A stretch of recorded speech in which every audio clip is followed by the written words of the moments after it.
இந்த ரிலேஷனை பற்றி நம்ம பார்க்கலாம். அதாவது நான் ஆரம்பிக்கிறது வந்து ஒரு வார்த்தை சொல்லிட்டு போகிறேன். மேத்ஸில் ரிலேஷன் சொல்கிறேன்ல, ரிலேஷன் என்னது தொடர்புகள்னு அர்த்தம். ரிலேஷன் என்னது தொடர்புகள்னு அர்த்தம். இப்போ நம்ம ரியல் லைஃப்பில் நம்மளோட உண்மையான வாழ்க்கையில் நான் அதை ஒரு நிமிஷம் முடிச்சுட்டு டாபிக் போகிறேன். ரைட்டா? தொடர்புகள் எப்படி இருக்குது அப்படின்னு பார்ப்போமா. ரியல் லைஃப் ஐடியா எப்படின்னா, வி ஆஃபன் ஆஸ்க், நம்ம அடிக்கடி கேள்வி கேட்குறோம், how he is related to you அப்படின்னா. ஒருத்தன் இன்னொருத்தனுக்கு எப்படி தொடர்பு வைத்திருக்கிறான் அவங்க கூட அப்படின்னு. ஹவு ஹீ அவன் ரிலேட்டட் டு யூ உனக்கு எப்படி தொடர்பு வச்சுருக்கேன் அப்படின்னு பார்த்தா possible answers. He is my father, என் அப்பா என்ற எனக்கு அப்பா அவருக்கு உனக்கு என்ன தொடர்பு அப்படின்னு நான் கேட்குறேன். அவர் எங்கள் அப்பா அப்படின்றேன், ஃபாதர் அப்படின்றேன். இன்னொருத்தனை வச்சு கேட்குறேன், இவனுக்கு உனக்கு என்ன ரிலேஷன், அவர் தொடர்பு என்னன்னு கேட்டால் அவர் என்னுடைய வாத்தியார் அப்படின்றேன், ஹீ இஸ் மை டீச்சர்ன்ற. அப்போது இன்னொருத்தனை காமிச்சு, மூணாவது நபரை காமிச்சு, அவனுக்கு உனக்கு என்ன தொடர்புன்னு கேட்குறேன். அவன் யாருன்னு எனக்கு தெரியல, ரைட்டா?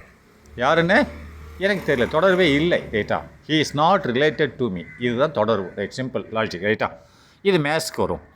ஸோ வாட் இஸ் ரிலேஷன் அப்படின்னு சொன்னால், a relation connects one object to another, ரைட்டா?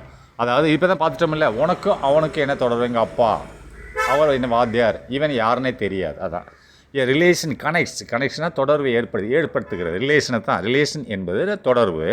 கனெக்ஷனை இணைக்கிறது, அதாவது இணைக்கிறது ஒன் ஆப்ஜெக்ட் டு அனதர், ஒரு பொருளை இன்னொரு பொருளாக இணைக்கிறது. இப்போ உன்னை பொருள்னே வச்சுக்கோங்க, ஒரு பொருளை இன்னொரு பொருளோட இணைக்கிறது. இணைப்பை ஏற்படுத்துகிறதா இல்லையா? அது இணைப்பை ஏற்படுத்தினால் அது என்ன மாதிரியான இணைப்பு, ரைட்டா? இதுதான் ரிலேஷன். ஆனால் in real life it connects peoples அப்படின்ட்டான். இது உண்மையான வாழ்க்கையில் வந்து இது மனிதர்களை தொடர்பை ஏற்படுத்துகிறது. ஆனால் இன் மேத்ஸ்ன்னு வரும்போது it connects mathematical objects, right? நல்லா பார்த்துக்கோ. அதே ரிலேஷன் ரியல் லைஃப்லேருந்து ஒதுங்கி மேத்ஸ்குள்ளே நம்ம நுழையும் போது என்ன வேலைகள் செய்கிறது, relations of mathematics in objects அப்படின்னா இது என்ன செய்யுது, it connects the mathematical objects. அதாவது மேத்தமெட்டிக்கில் இருக்கக்கூடிய ஒவ்வொரு பொருளையும் தொடர்பு ஏற்படுத்துகிறது. அப்போ மேத்தமெட்டிக்கல் மீனிங் ஆஃப் ரிலேஷன்ஸ் என்னென்னா, a relation is a way of connecting elements of one set with elements of another set அப்படின்றான். அல்லது the same set using rules and conditions அப்படின்னா. ரிலேஷன் என்பது ஒரு தொடர்பானது இன்னேவே இந்த வழியில் இருக்கிறது. இன்னேவேனா ஏ ரிலேஷன் இன்னேவே சச் ஏ வே அப்படின்றான், இந்த வழியில் இருக்கிறது. ஆஃப் கனெக்டிங் எலிமெண்ட்ஸ், அப்போ எலிமெண்ட்ஸ் உறுப்புகளை, எலிமெண்ட்ஸ்னால் இட்ஸ் நம்பர்ஸ் எலிமெண்ட்ஸ் எல்லாமே ஒன்று தான், ரைட்டா? இட்ஸ் நம்பர்களை இணைப்பை ஏற்படுத்துது. Connecting element to one set அப்படின்னா ஒரு செட்டிலிருந்து to connecting elements of one set with elements of another set அப்படின்னா ஒரு செட்டில் உள்ள எலிமெண்ட்டுகளை இன்னொரு செட்டில் உள்ள எலிமெண்ட்டுகள் கூட தொடர்பை ஏற்படுத்துகிறது, ரைட்டா? இது தான் மேத்ஸில் உள்ள relation is a way of connecting அப்படின்னா இது ஒரு வழிமுறை. எதற்கு? தொடர்பை ஏற்படுத்துவதற்கு, ரைட்டா? இதை எலிமெண்ட்ஸ் ஆஃப் ஒன் செட், அப்போ ஒரு செட்டில் உள்ள எலிமெண்ட்டுகளை என்ன செய்கிறது, with the element of another set, இன்னொரு செட்டில் உள்ள எலிமெண்ட்டுகளோட தொடர்பை ஏற்படுத்துகிறது. அல்லது த சேம் செட், ஒரே செட்டுக்குள்ளே உள்ள எலிமெண்ட்டுகள் இன்னொரு எலிமெண்ட்டு கூட தொடர்பை ஏற்படுத்தும், ரைட்டா? ஒரு செட்டில் உள்ள எலிமெண்ட் இன்னொரு செட்டில் உள்ள எலிமெண்ட் கூட தொடர்பை ஏற்படுத்துகிறது. அல்லது ஒரே செட்டுக்குள்ளே இருக்கக்கூடிய பல எலிமெண்ட்டுகள் இருக்கும், அதில் ஒரு எலிமெண்ட் இன்னொரு எலிமெண்ட்டுக்குள்ளே என்ன தொடர்பு வச்சுருக்கு. இப்போ ஒரு செட்டுக்குள்ளே 1 2 3 4 இருக்க வச்சுக்கிறோமே. இன்னொரு செட்டில் ஒரு செட்டில் 1 3 5 7, அதாவது ஆட் நம்பர், அது ஒரு 9 வரைக்கும் வச்சுருக்கேன். 1 3 5 7 9. இன்னொரு செட்டில் ஈவன் நம்பரை வச்சுருக்கேன், அதாவது 2 4 6 8. அப்போது இந்த செட்டில் உள்ள ஒன்றானது அந்த அடுத்த செட்டில் உள்ள 2 கூட தொடர்பை ஏற்படுத்துகிறது. ஏன்னா அந்த செகண்ட் செட்டில் மொதல் நம்பர் 2 தான், இதில் மொதல் நம்பர் 1 தான். அப்போ அந்த மொதல் நம்பர் என்னன்ற வச்சு தொடர்பை வச்சு பார்க்கும்போது ஏற்படுத்துகிறது, ரைட்? அப்போ ஒரு செட்டு டு ஒரு செட்டு ஆயிடுச்சு. 2வது நம்பர் டு 2வது நம்பர், 3வது நம்பர் டு, இது ஒரு தொடர்பு. இதை தான் one set to another set. அப்போ இன்னொன்று ஆறுன்னு போட்டு த சேம் செட்டுன்னு சொல்கிறான்ல. அப்போ 1 3 5 7 ஃபஸ்ட் செட்டில் போட்டிருக்கேன். அப்போ ஒரு எலிமெண்ட் இன்னொரு எலிமெண்ட் கூட என்ன தொடர்பு ஏற்படுத்துகிறது, 1க்கு அடுத்து 3 இருக்குது, ஏன்னா ஆடு நம்பர் இருக்குது. ஆடு நம்பர் என்ற ஒரு தொடர்பை ஏற்படுத்துகிறது. ஒன்று வந்து நெக்ஸ்ட் 2ஓட தொடர்பு இல்லை, 2 இல்லை அந்த இடத்துல. அப்போ 1க்கும் 3க்கும் என்ன தொடர்பு, ஆடு நம்பர், ரைட்டா? அப்போ 3க்கு 5க்கு என்ன தொடர்பு, ஆடு நம்பர், ரைட்டா? இதுதான் same. Using rules and regulations, எதை பயன்படுத்தி, விதிமுறைகளையும் கண்டிஷன்களையும் பயன்படுத்தி இது இந்த கனெக்ஷன்னா இந்த இணைப்பு ஏற்படுத்தப்படுகிறது. We usually define relations using a Cartesian product of sets. நம்ம சாதாரணமாகவே எதை டிஃபைன் பண்ண விளக்குவோம், எதை ரிலேஷன் தொடர்புகளை using the Cartesian product of sets. Cartesian product செட்டை வச்சு தான் நாம் இந்த தொடர்புகளை ஏற்படுத்துவோம். ஏற்கனவே கார்ட்டீசியன் செட்னு சொல்லி கொடுத்துருக்கேன் ரைட்டா. கார்ட்டீசியன் செட் ஆஃப் ப்ராடக்ட்ஸ் என்னென்னா சேம் ரெண்டு செட்டோட ப்ராடக்ட், அதான் கார்ட்டீசியன் ப்ராடக்ட். அதில் உள்ள எந்த ஒரு எலிமெண்ட்டும் is a subset of that Cartesian product ரைட்டா. அப்போ பார்த்துக்கோங்க எக்ஸாம்பிள்ஸ் ஆஃப் ரிலேஷன்ஸ். இப்போ நான் ஒரு எக்ஸாம்பிள் சொல்கிறேன், இதில் நீங்கள் பார்ப்பீங்க நம்பர் ஆஃப் எம், அதாவது நம்பர் எம் ரைட்டா. நம்பர் ஆஃப் எம்மில் நம்பர் எம் ரைட்டா. நம்பர் ஆஃப் எம்ன்றது வேறு, நம்பர் எம்ன்றது வேறு ரைட்டா. நம்பர் எம் என்ற ஒரு நம்பரானது நம்பர் ஆஃப் எம்னு எம்மில் உள்ள நம்பர்கள்னு அர்த்தம் ரைட்டா. நம்பர் என்ன இது, இந்த நம்பர் எம் என்ற நம்பரானது இஸ் ரிலேட்டட் டு நம்பர் என். அப்படின்னா எம் என்ற நம்பர் என் என்ற நம்பர் கூட தொடர்பை ஏற்படுத்தியிருக்குது. எப்படி அப்படின்னு பார்த்தா, இஃப் ஒருவேளை எம் டிவைட்ஸ் என் அப்படின்றான், எம் ஆனது எண்ணை வகுத்தால், எண்ணை வகுத்தால் அது வகுக்கக்கூடியது என்ற ஒரு தொடர்பை ஏற்படுத்துகிறது ரைட்டா. என்ன மாதிரி தொடர்பை ஏற்படுத்துகிறது? எம் என்ற எண் என்ற எண்ணு கூட தொடர்பை ஏற்படுத்துகிறது. எவ்வாறாக? அதை எம் எண்ணை வகுக்கிறது என்ற ஒரு தொடர்பு. அப்போ எம் ஆனது எண்ணு கூட என்ன தொடர்பு வச்சுருக்கு? எண்ணை எம் வகுக்கக்கூடியது அப்படின்றத ஒரு தொடர்பு வச்சுருக்கு. எக்ஸாம்பிள், இப்போ எம் தான் 2ஆம் நம்பர், எண் 6ஆம் நம்பர். அப்போது 2ஆம் நம்பர் டிவைட்ஸ் 6ஆம் நம்பர். அப்போ 2க்கும் 6க்கும் என்ன தொடர்பு? 2ஆம் நம்பர் 6ஆம் நம்பரை வகுக்கிறது, அல்லது 6ஆம் நம்பர் 2ஆம் நம்பரால் வகுப்படுகிறது ரைட்டா. இதுதானே? சரி பாருங்கள், நெக்ஸ்ட் 2 இஸ் ரிலேட்டட் டு 6. இதுதான் மீனிங் ரைட்டா. நெக்ஸ்ட் ரியல் நம்பர் எடுத்துக்கிறோம். ரியல் நம்பரில் என்ன சொல்கிறது? Real number thus every number is real number. இன்னொரு நம்பர் இருக்குது, இமேஜினரி நம்பர்னு ஒன்று இருக்குது. What is called imaginary number அப்படின்னு சொன்னால், a negative within a root of negative number is called a imaginary number ரைட்டா. வித்தின் ஏ ரூட், ஒரு ரூட்டுக்குள்ளே இருக்கக்கூடிய நெகட்டிவ் நம்பர், இது லாஸ்ட் காம்ப்ளெக்ஸ் நம்பர்ஸ்னு சொல்லுவாங்க. ரியல் நம்பர்னாலே எல்லா நம்பரும் தான் ரியல் நம்பர்ஸ். அண்டு செர்டன் டயத்தில் ரூட் ஆஃப் மைனஸ் நம்பர் அப்படின்னு வரும்போது, root of minus any number, ரூட்டுக்குள்ளே இருக்கக்கூடிய minus number is a imaginary number. அதுக்கு விடையே கிடையாது ரைட்டா. அது ஒரு கற்பனையான எண்ணு தான், நல்லா பார்த்துக்கோ. அதுக்கு இப்போ என்னது, -2 ஸ்கொயர் பார்த்தா நீ பார்த்துடலாம் 4, -2 இஸ் 4 ஸ்கொயர் ரூட்டோட பார்க்கலாம். ஆனால் root of minus of any number is imaginary number, நல்லா பார்த்துக்கோங்க. அப்போ real number x is related to y. அப்போ ரியல் நம்பரோட எக்ஸ் ஒய் கூட தொடர்பில் இருக்கிறது. எப்படி அப்படின்ற தொடர்பாமா, x is less than or equal to Y அப்படின்னா. அப்போ என்ன தொடர்பு எக்ஸுக்கும் ஒய்க்கும்? எக்ஸ் ஆனது ஒய்யுக்கு சமமாகவோ அல்லது ஒய்யை விட குறைவாகவோ இருக்கக்கூடிய ஒரு தொடர்பு. X is less than or equal to Y அப்படின்னா மீனிங் என்னது? எக்ஸ் ஆனது என்ன தொடர்பில் இருக்கிறது? அது வகுக்கிறது. மொதல் 6க்கு 2 எம்ன்றது 2 ஆனது 6ஐ வகுக்கக்கூடியது என்ற ஒரு தொடர்பு. இது என்னது? நெக்ஸ்ட் ரியல் நம்பரில் x is related to y, condition கொடுத்துருங்க. If x is less than or equal to Y அப்படின்னா எக்ஸ் ஆனது ஒய்யு கூட என்ன தொடர்பில் இருக்கிறது அப்படின்னா, ஒய்யை விட கம்மி இல்லை ஒய்யுக்கு சமம், இந்த தொடர்பில் இருக்கிறது ரைட்டா. என்ன ரிலேஷன்? அப்போ ஒன்று எக்ஸ் ஆனது ஒய்யுக்கு சமமாகவோ அல்லது ஒய்யை விட குறைவாகவோ இருக்கக்கூடிய தொடர்பு ரைட்டா. அப்போது எக்ஸாம்பிளை பார்த்துக்குறோம். 3 is less than or equal to 5 அப்படின்னா 3 இஸ் ரிலேட்டட் டு 5 ரைட்டா. சரி, நெக்ஸ்ட் ஜாமெண்ட்ரி பார்ப்போம். இப்போ ஜாமெண்ட்ரி வரைபடம். ஒரு வரைபடத்தில் நான் ஒரு லைன் போட்டிருக்கேன். ஒரு லைன் என்னது? Connecting of all every points in that such a conditions ரைட்டா. ஒரு லைன் என்னது? ஒரு லைன் அப்படின்னு சொன்னால் இந்த வெறும் லைன் தான், நீங்கள் லைனை வெறும் கோடுன்னு நினச்சிடாதீங்க.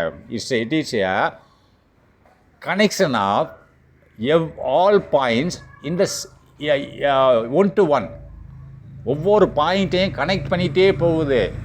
அப்படி போகும்போது அது ஸ்ட்ரெயிட் லைனாக இருந்தால் அதுக்கு பேர் ஸ்ட்ரெயிட் லைன். அது வளைஞ்சுதான் வளைஞ்சிருக்குன்னு அர்த்தம். அது அதுக்குள்ளே ஏகப்பட்ட பாயிண்ட்டுகள் இருக்கிறது, நம்பர்கள் இருக்கிறது ரைட்டா.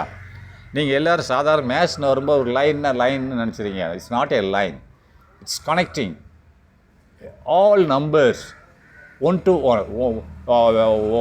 ஒன். அப்படி கனெக்ட் பண்ணும்போது அது ஒரு லைன் வடிவத்தில் இருந்ததுன்னா அது ஸ்ட்ரெயிட்டாக இருக்குதுன்னு அர்த்தம். அதை பார்த்துக்கோங்க. இப்போ ஜாமெட்ரியில் point P is related to a line அப்படின்றா. லைன் என்னது? அதுக்குள்ளே ஏகப்பட்ட பாயிண்ட்டுகள் இருக்கிறது, நம்பர்கள் இருக்கிறது. அப்போது பாயிண்ட் பி வந்து அந்த லைனில் ஒரு நம்பராக இருக்கிறது, ரைட்டா? Point P is related to a line L. அப்போ அந்த லைனில் உள்ள எண்களில் இந்த பி என்ற எண்ணும் ஒரு எண் என்ற ஒரு தொடர்போடு இருக்கிறது, ரைட்டா? என்ன தொடர்பு? அந்த லைனுக்கு பிக்கும் பி ஆனது அந்த லைனில் ஒரு புள்ளியாக இருக்கும் என்ற ஒரு தொடர்பில் இருக்கிறது, ரைட்டா? நல்லா பார்த்துக்கணும். அதுக்கு மீனிங் இஃப் பி லைஸ், இதுக்கு மீனிங் தான் P lies on line L, ரைட்டா? அதனால தான் பி வந்து லைன் எல்லில் இருக்கிறது, ரைட்டா? கவனமாக பார்க்கணும். இப்போ இது பேசிக், இது புரிஞ்சதான் நான் மேலே போக முடியும், ரைட்டா? இது நீங்கள் விட்டுட்டீங்கன்னு சொன்னால் அடுத்து அட்வான்ஸ்டாக போக முடியாது. ஸ்டூடெண்ட்ஸ் அண்ட் ஸ்கூல்ஸ் 2 பேர் எடுத்துக்குவோம். மாணவர்கள், பள்ளி, இதில் என்ன தொடர்புன்னு பார்ப்போம். மாணவர்களுக்கும் பள்ளிக்கும் என்ன தொடர்பு? இப்போ ஸ்டூடெண்ட் எக்ஸ், அப்போ எக்ஸ் என்ற ஒரு மாணவன், எக்ஸ்ன்றது அது கோவிந்தசாமியாக இருக்கலாம், லிசாவாக இருக்கலாம், உமாவாக இருக்கலாம், whatever it may be, ஆமாம் ஸ்டூடெண்ட், ரைட்? அவ்வளோதான். எக்ஸ் என்ற ஒரு மாணவன் is related to school S. அப்போ எஸ் என்ற ஸ்கூல், அது என்ன ஸ்கூலாகவும் இருக்கலாம், கேவிஎஸாக இருக்கலாம், எஸ்பிகேயாக இருக்கலாம், கவர்மெண்ட் ஸ்கூலாகவும் இருக்கலாம். அப்போது இந்த எக்ஸ் என்ற மாணவன் is related to school X. S என்ற ஸ்கூலோட தொடர்பில் இருக்கான். அப்படின்னா மீனிங் என்ன? அந்த பையன் அந்த ஸ்கூலில் படிக்கிறான்னு தான் அர்த்தம். இப்போ மாடு மேய்க்கிறனோ, ஆடு மேய்க்கிறோமோ, ஹோட்டலில் வேலை பார்க்குறோன்னா ஒரு அதிகாரியோ அதுக்கு ஸ்கூலுக்கு சம்மந்தமாக இருக்க முடியுமா? இருக்க முடியாது. ஒன்று வாத்தியார், teacher is related to school, அப்படின்னா அந்த ஸ்கூலில் அந்த வாத்தியார் வேலை செய்கிறாருன்னு அர்த்தம், ரைட்டா? மாணவர்கள் தொடர்பு இருக்கலாம், இல்லை வேலை செய்கிறவங்க தொடர்பு இருக்கலாம். அதனால் இஃப் எக்ஸ் ஸ்டடீஸ்னால் இந்த இடத்துல எக்ஸ் என்ன தொடர்பு இருக்கிறான்? தொடர்பில் இருக்கான்னு சொன்ன மீனிங் என்னது? எக்ஸு என்ற மாணவன் ஸ்டடீஸ் இன் எஸ்ன்னு என்னது? ஸ்கூலு, அந்த ஸ்கூலில் படிக்கிறான்னு என்ற ஒரு தொடர்பு, ரைட்டா? இப்போ வாங்க இன்னொரு 2-3 தொடர்புகள் காமிக்கிறேன். இப்போ கிரிப்டோகிராஃபின்னு சொல்லுவாங்க. அப்போ கிரிப்டோன்னு சைபர்னு அர்த்தம். கிரிப்டோகிராஃபி அப்படின்றது இது ஒரு மேத்தமெட்டிக்ஸில் வந்து ஒரு கணக்கில் வந்து ஒரு செயல்முறை. எது? ஒரு செயல்முறை, அதாவது மறைமுகமான செயல்முறை. கிரிப்டோகிராஃபி அப்படின்னு சொன்னால் மறைமுகம் வேலைப்பாடு, ஆனால் அந்த வேலைப்பாடை செயல்பாடு, இது கிரிப்டோகிராஃபின்றது ஒரு செயல்பாடு, ஒரு செயல். ஆனால் அந்த செயல் பிரத்தியாருக்கு தெரியாமல் செய்கிறது. அந்த செய்கிறவனுக்கு மட்டும்தான் தெரியும் வாட் ஹி இஸ் டூயிங், வேறு யாருக்கும் தெரியாது. புரியுதா?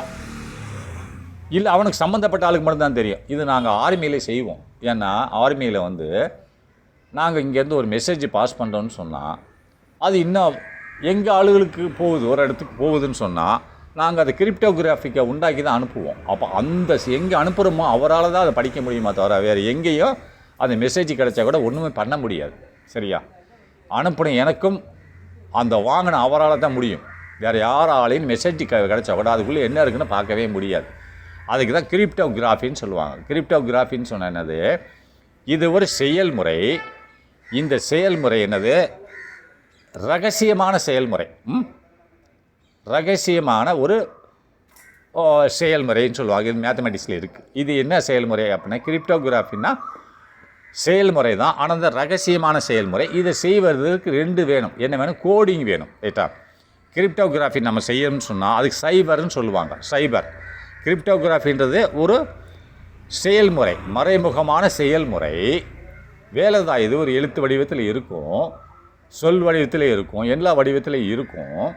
ஆனால் இதுக்கு 2 வேணும். ஒரு கோடிங்னு ஒன்று இருக்கணும், இன்னொன்று சைபர்னு ஒன்று இருக்கும். கோடிங்னு என்னதுன்னா சைபர்னு என்னதுன்னா கோடிங்னா அதில் எழுத்து மாற்றங்கள் இருக்கும். எழுத்தோட மாற்றங்கள் இருக்கும். ஆனால் சைபர்னு என்னது? அதனோட அந்த எழுத்தை மாற்றக்கூடிய செயல்முறைகள் இருக்கும்.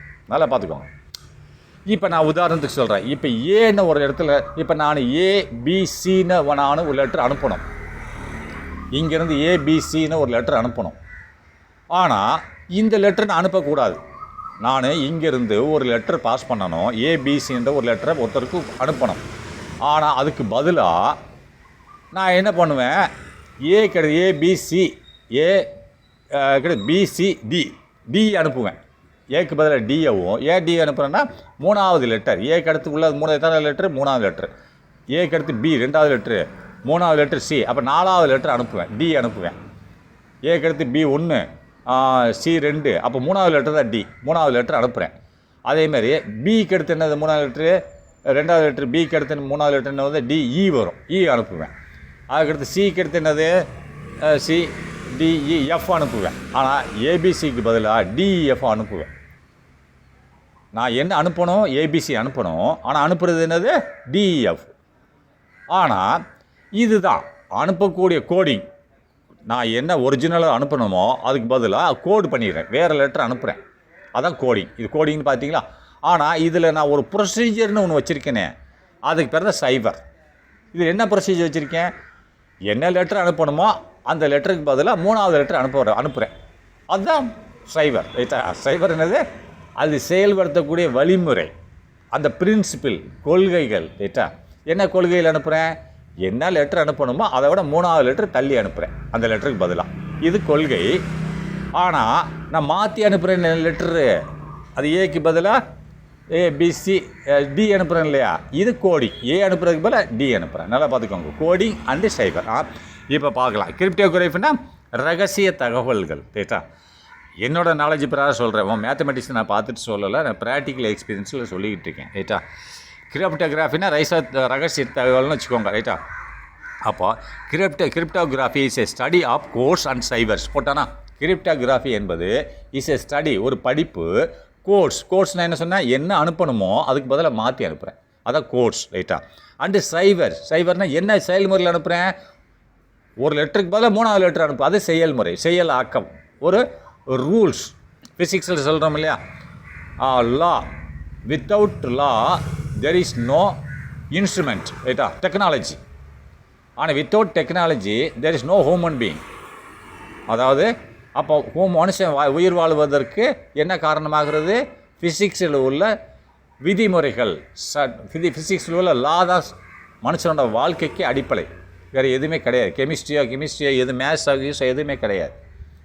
ஃபிசிக்ஸோட ஃபார்முலா தான் லிவிங் பீயிங்ஸ், ஹியூமன் பீயிங்ஸுக்கு இன்றைக்கி அட்வான்ஸ்டாக இருக்குது. அந்த ஃபார்முலா வச்சு செய்யப்பட்டது தான் டெக்னாலஜி. ஃபிசிக்ஸ் ஃபார்முலா தான் டெக்னாலஜி வடிவத்தில் இருக்குது. டெக்னாலஜியை பயன்படுத்தி தான் நாம் எல்லா இன்ஸ்ட்ருமெண்ட்டும் தயார் பண்ணுறோம். ஃப்ரிட்ஜாக இருந்தானா, ஏசியாக இருந்தானா, காராக இருந்தானா, ஃப்ளைட்டாக இருந்தானா, ஈவன் ரேசர் பிளேடாக இருந்தானா, நீ சமைக்கிற பொருளாக இருந்தா எல்லாமே எவ்ரிதிங். அதுக்கடுத்து அதை வச்சு டெக்னாலஜி வச்சு ஹியூமன் பீயிங்.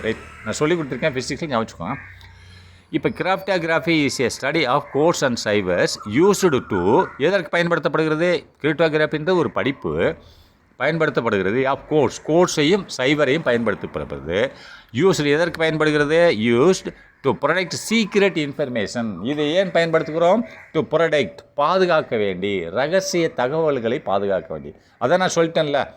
இப்போ ஏபிசி என்ற லெட்டர் நான் அனுப்பணும், இது ரகசியம். இது நான் யாருக்கு அனுப்பணும், எங்கேயோ ஒரு இடத்துக்கு நான் அனுப்புவேன். இப்போ நான் மெட்ராஸில் உள்ள ஒருத்தருக்கு அனுப்பணும், இல்லை டெல்லியில் உள்ள ஒருத்தருக்கு அனுப்பணும். ஆனால் இந்த செய்தி எனக்கும் அவருக்கு தான் தெரியும். நடுவில் யாராலையும் பார்க்க முடியாது. அப்படி பார்த்தாலும் அதுக்குள்ளே என்ன இருக்குன்னு கண்டுபிடிக்க முடியாது. அப்போ நான் ஏபிசின்னு அனுப்பி தான் கண்டுபிடிச்சிருவானே. அதுக்கு பதிலாக என்ன பண்ணுவேன், இது கோடை மாற்றி எழுதுவேன். ஏக்கு பதிலாக டிஏ எழுதுவேன். இதுக்கு நான் 3வது லெட்ரு இதுக்கு பிக்கு பதிலாக எஃப் டிஇ எழுதுவேன். சிக்கு பதிலாக எஃப் எழுதுவேன். அந்த டிஎஃப்னு தான் போகும். எல்லோரும் படிக்கிறவங்களாம் பார்த்துட்டாங்கன்னா டிஎஃப்னு தான் படிப்பாங்க. அது ஏபிசின்னு தெரியாது. ஆனால் அதுக்கு உள்ளே நான் ஒரு சைபர்னு சொல்லி ஒரு பாலிசி வச்சுருக்கேன், சூத்திரம். என்ன சூத்திரம், 3வது லெட்டர் எழுதி அனுப்பு, அதான் சூத்திரம். கோடிங்கு ஏபிசின்றது நான் மாற்றி எழுதிட்டேன், அது கோடிங்கு. ஆனால் ஒரு சூத்திரம் வச்சுருந்தேன், 3வது லெட்டர் எழுதுனுட்டு, அதுதான் சைபர். அப்போ எதுக்கு இது நான் பண்ணுறேன், என் தகவலை நான் காப்பாற்றணும், ரகசியத்தை காப்பாற்றணும், யாருக்குமே தெரியக்கூடாது. அதுக்கு தானே அதான் சொல்கிறேன், to protect secret information. To protect, பாதுகாக்க. இதை நல்லா ஸ்ட்ராங்காக படிச்சிட்டிங்கன்னா உங்களுக்கு ஈஸியாக இருக்கும். ரைட்டா. அது எங்கே யூஸ் பண்ணுறாங்க, யூஸ்டு இன் மிலிட்ரியில் யூஸ் பண்ணுவாங்க. ஆமாம், மிலிட்ரியில் யூஸ் பண்ணி தான் ஆகணும், நாங்கள் யூஸ் பண்ணோம். அண்டு பேங்க்களில் யூஸ் பண்ணுவாங்க. அண்டு கம்ப்யூட்டர்ஸில் கோடிங் அண்ட் கோடிங் ஆகிட்ருக்கோம். கம்ப்யூட்டரில் என்ன கோடிங் ஆகிட்ருக்கோம், ASCII கோடிங். ரைட்டா, ASCII. கம்ப்யூட்டரில் என்ன கோடிங் ஆகும், மெசேஜ் பைனரி டிஜிட்டில் மெசேஜ் போயிட்டுருக்கோம். ASCII கோடிங்னு சொல்லுவாங்க. American standard code for information இன்ஃபர்மேஷனை இன்டர்சேஞ்ச் பண்ணுறதுக்காக வேண்டி இப்போ நீ சி பட்டன் அமுக்குற கீபோர்டில், இல்லை ஏ பட்டன் அமுக்குற. அப்போ ஏ பட்டன் அமுக்கணுன்னா உள்ளே என்ன வேலை செய்கிறது, கம்ப்யூட்டருக்குள்ளே என்ன வேலை செய்கிறது. அப்படி ஏஏ போகாது. ஸ்க்ரீனில் நீ அமுக்குற, இங்கே பட்டனில் கீபோர்டில் அமுக்குற, ஸ்க்ரீனில் தெரியுது. அப்படி நீ அமுக்கணுன்னு ஸ்க்ரீனில் தெரியுதுன்னு நீ நினைக்கிற, அது தப்பு. அப்படியே தெரியாது உனக்கு. நீ அமுக்கிறது தெரியும், அங்கே ஸ்க்ரீனில் தெரியும். ஆனால் உள்ளே என்ன கோடிங்காவது தெரியுமா உனக்கு? ASCII கோடிங்கில் போயிட்டுருக்கு. அப்புறம் பைனரி டிஜிட், பைனரினா 01010101 தான் போயிட்டுருக்கோம். டிஜிட்டல் சிஸ்டம் ப்ராசஸர், ரைட்டா? அனலாகில் போகாது. அனலாக்னு என்னது? Sine wave. இது டிஜிட்டல் ப்ராசஸில் போயிட்டுருக்கோம். டிஜிட்டல் என்னது? ரெண்டு தான், ஆன் ஆர் ஆஃப், வேறு எதுவும் கிடையாது. ஒன்று 0னா ஆஃபு, 1னா ஆன். 0னா ஆஃபு, 1னா ஆன். இதுதான் ASCII கோடிங், ரைட்டா? சரி, மேலே போக நேரம் ஆகிட்டுருக்கு, நான் அடுத்து போகிறேன். Simple substitution cipher example. அப்போ சிறிய சப்ஸ்டியூஷன் ஆஃப் சைபருக்கு நம்ம ஒரு சின்ன எக்ஸாம்பிள் பார்ப்போம். சைபர்ன்றது என்னது? செயல்முறை. இந்த கோடிங்கோட செயல்முறைக்கு இப்போ ஒரு சின்ன உதாரணம் பார்த்தோம். அதாவது சப்ஸ்டியூஷன், அதை நடைமுறைப்படுத்தி, சப்ஸ்டியூஷன்னா அதை செயலாக்கிறதுக்கு கொண்ட சைபரை பார்ப்போம், ரைட்டா? One of the oldest type of codes is a substitution cipher. அப்போ ஒரு பழைய மாடல் இருக்கிறது கோடு. அதாவது கோடை நான் முதல்ல சொல்லிட்டேன், கோடுன்னா அந்த லெட்டரை மாற்றி எழுதுறது. அந்த மாற்றி எழுதுறதுக்கு ஒரு சூத்திரம் இருக்கு இல்லையா, அதுக்கு பேர் சைபர், ரைட்டா? ரெண்டு இணைந்தது கிரிப்டோகிராஃபி. கோடையும் சைபரையும் சேர்த்து சொன்னால் cryptography. Simple. One of the oldest types, அது ஒரு பழைய டைப்ஸ் ஆஃப் கோட். பழைய காலத்தில் நடந்த ஒரு டைப்பு, இப்போ இல்லை, இப்போ அட்வான்ஸ் டெக்னாலஜி வந்துருச்சு. அப்போ one of the oldest types of codes is இருக்கிறது சப்ஸ்டியூஷன் சைபர். அந்த கோடை ஒரு பழைய கோடிங் ஒரு சிஸ்டம் இருந்தது, நம்ம இந்தியாவிலே உலகத்தில் இருந்தது. அப்போது one of the oldest types of codes, ஒரு பழைய டைப் கோடு இருந்தது, அதை இருக்கிறது இஸ் எ சப்ஸ்டியூஷன் சைபர். நம்ம சைபரில் பயன்படுத்துகிறோம் அப்படின்னு சொல்கிறான், ரைட்டா? எப்படி, ஹவ் இட்ஸ் ஒர்க், அது எப்படி வேலை செய்யுதுன்னு பார்ப்போம், ரைட்டா?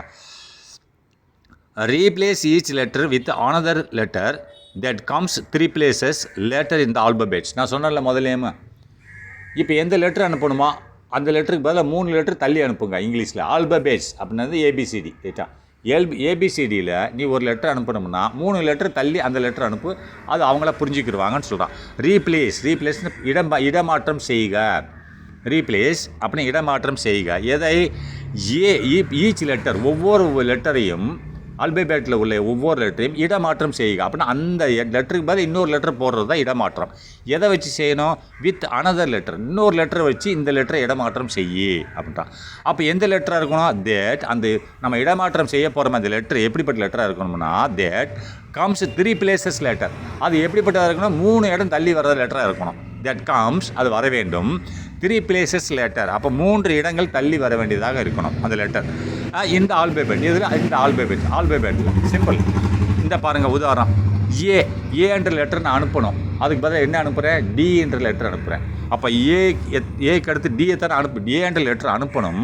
ஆனால் நான் அதை அனுப்பலை, அதை ரீப்ளேஸ் பண்ணுறேன். அதுக்கு பதிலாக டி என்ற லெட்டர் அனுப்புகிறேன். அப்போ டி என்ற லெட்டர் எத்தனாவது இடத்துல இருக்குது ஆல்பபெட்டில்? ஏக்கு அடுத்து எத்தனாவது இடத்துலன்னு பார்க்கக்கூடாது, ஏலேருந்து எத்தனாவது லெட்டரில் இருக்குது? ஏலேருந்து 3வது இடத்துல இருக்கா? அதுக்கு ஏக்கு அடுத்து B1, C2, D3, 3வது இடத்துல இருக்கா? அதனால் 3வது இடத்துல உள்ள அதை எழுதியிருக்கான். ரீப்ளேஸ் ஈச் லெட்டர், இந்த each letter A with another letter, அதான் டிஏ வச்சு ரீப்ளேஸ் பண்ணு. அந்த டி ஆனது எப்படி இருக்குது? தேட் கம்ஸ் 3 places, 3 இடங்கள் தள்ளி இருக்குது. ஏலேருந்து 3 இடங்கள் தள்ளி இருக்குது.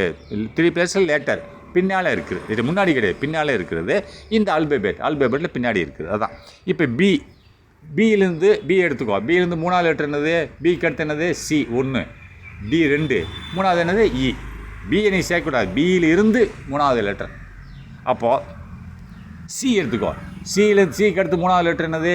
சிக்கு அடுத்து என்னது? டி 1வது லெட்ரு, இ 2வது லெட்ரு, 3வது லெட்ரு எஃப். அப்போ நீ அனுப்பணும்னு நினைக்கிறது ஏபிசி, நீ அனுப்புனது என்னவோ டிஎஃப்.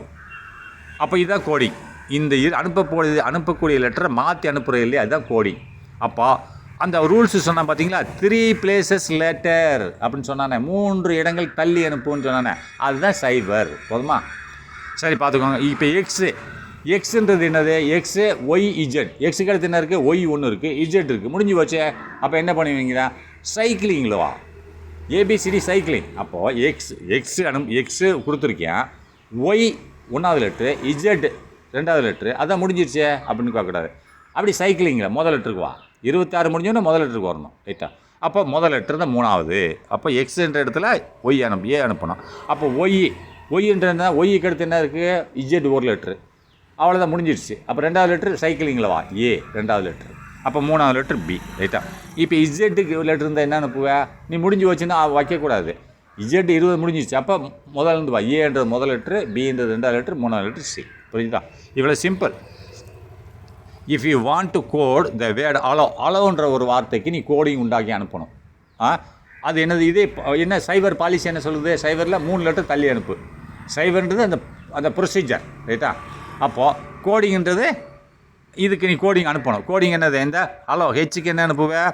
ஹெச்சுக்கு கே வரும், ரைட்டா? 3வது லெட்ரு கே. ஈக்கு என்ன வரும்? 3வது லெட்ரு ஹெச்சு. அப்போ எல்லுக்கு என்ன வரும்? 3வது லெட்ரு ஓ. இன்னொரு எல்லுக்கு 3வது லெட்ரு ஓ. ஓக்கு 3வது லெட்ரு ஆர். இதுதான் கோடிங், ரைட்டா? இப்போ சிம்பிள். ஸோ அலோ பிகம்ஸ் கோர்னு ஆயிடும். அப்போ நீ ரகசியம் பாதுகாக்கப்படுகிறது. This is call the relation between letters. இது தொடர்பு. இது ஒரு தொடர்பு இல்லையா? Cipher cryptography. அப்படின்னா கிரிப்டோகிராஃபின்னா it's a combination of codes and cipher, ரெண்டையும் இணைச்சு தான் கிரிப்டோகிராஃபி, ரைட்டா?